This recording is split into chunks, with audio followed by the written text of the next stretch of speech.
been the difference for Tobe his last few games? I think just level of comfort. Coach talks about all the time, being young in his development, but just feeling like he's getting to his spots on the floor. I think that's something that Coach has stressed with Tobe, and Tobe's done a good job of trying to figure out where am I effective, getting into my moves, playing with better pace, seeing where the help's coming from or not, making decisions with the basketball. I think all that's improved. How is the scout change when you're playing a team the first time as opposed to the second time? Well, they're a lot better. They were really good when they came here. We played exceptionally well that night. It's a good question. Like the Texas A&M, when any of us have a scout, that turnaround was really quick. Alabama's been a pretty good gap. So that team has evolved and developed. And, we are now talking about, I think this is right, Ken Palm, which is a high-end analytics, right? They are the number 2 offensive efficiency in terms of rating all time, not just this year.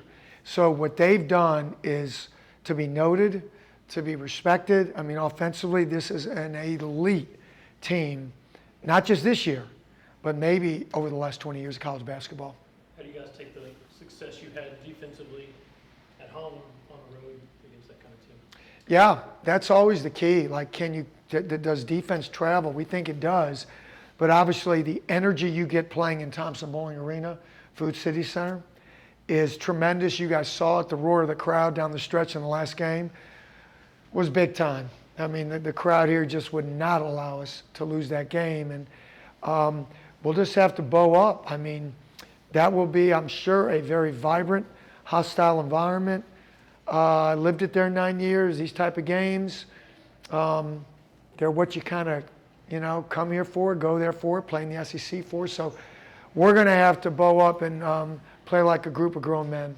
What does it do for a team when you go into a championship kind of environment and championship kind of game before you get into the NCAA tournament?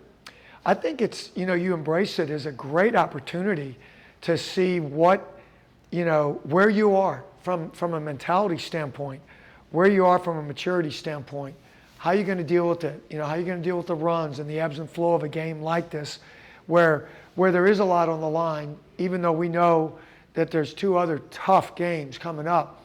But this one right here is going to be, because you're on the road, because you are playing a terrific basketball team, puts you in a position to, if you're focused in the right way, to say, hey, this gives us a chance to prepare for a high-level NCAA basketball game.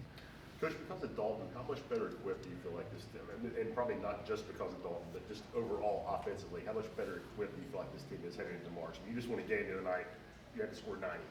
And yeah. I don't know if last year's team could have done that. Well, I think it's fair to say probably not, right? Do you remember that? But I do. But I will say this, I don't know that the other team would have got 82 or 84, whatever it was. We're different. You're no question. The beauty of this team and that it's still a top 2-3 defensive team in the country, and we're, last I looked, I think 17th offensively in the nation. We weren't there last year in that. And so there are given nights, as much as you hate to admit it because you hang your head on defense, to where you have to be really good on offense. Like, when are we going to make a stop? Auburn was so good in that game, executing and getting to the line and getting the ball to the right guys in the right spots, that, to your point, Rob, like, we really had to probably win that game on offense, sprinkled in with making some key stops, which we did.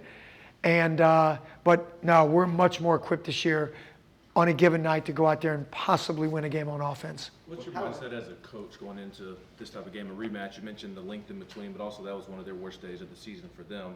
Are you kind of, what they are and what they're about, but are you also planning for them to maybe mix it up totally different just based off of how that last game went?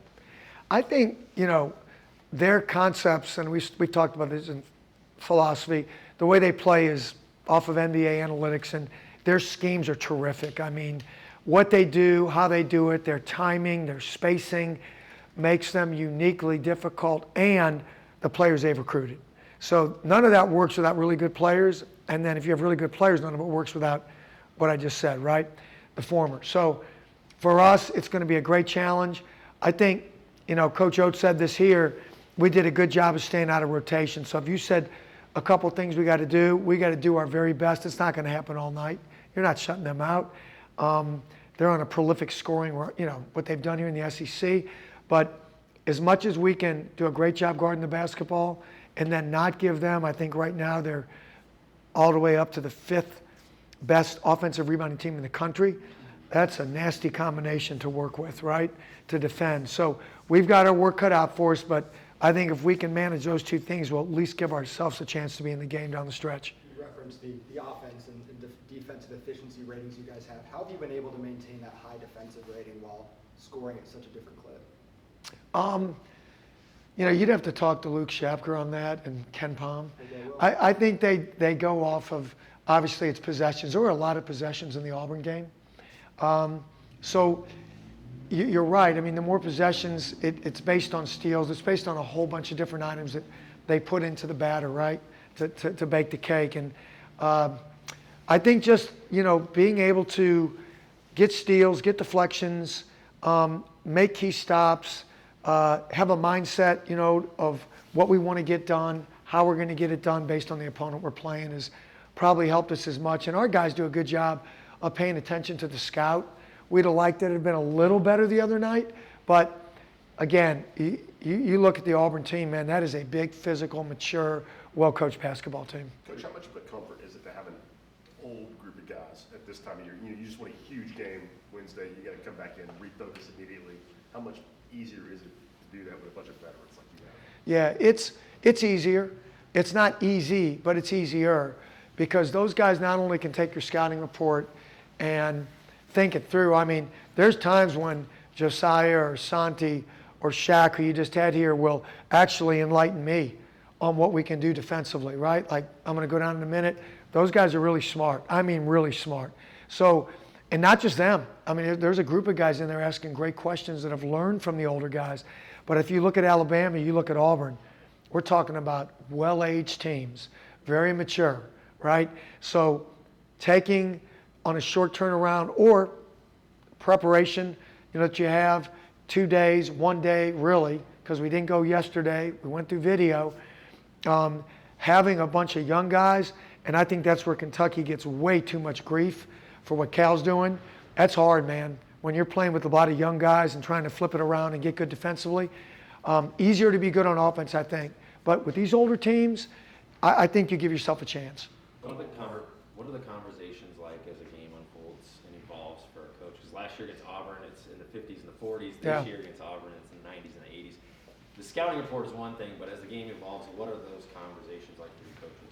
Well, you're making adjustments during the game, whether it's ball screen coverage, whether it's, what coach is coming up with offensively. I think you saw it, in the Auburn game. I think coach made a couple of great adjustments when they went zone. We got some instant baskets, gave us a little momentum. So there's constant conversation going on in the huddle. And, the way it is here, and one of the things I think that's led to success is that Coach Barnes is secure enough, obviously, with what he's done, that he lets the players talk it out and ask them what they're seeing too. And when you give your guys ownership, I think that goes a long way. How critical will the first 4 or 5 minutes of this game be, just with the way Alabama can jump on teams and being in a hostile environment? I don't think it's the first 3 or 4 minutes.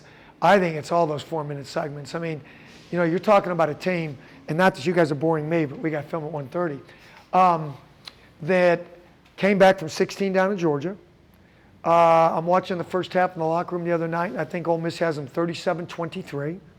They don't worry about it. Like, you talk about lightning bolts. They got a bunch of them, So with them, you have to understand there's going to be runs. You have to be mature enough to play through those runs. You can't let your emotions dictate your enthusiasm to guard. So hopefully we're going to be mature enough to do that. And hopefully we're going to score the ball and do the things that, we were talking about earlier offensively. When you decided to come back to the college ranks, just weeks like this, going into Coleman on Saturday, it had to have been, something you were looking forward to now that you have this opportunity. Just how cool is it for you?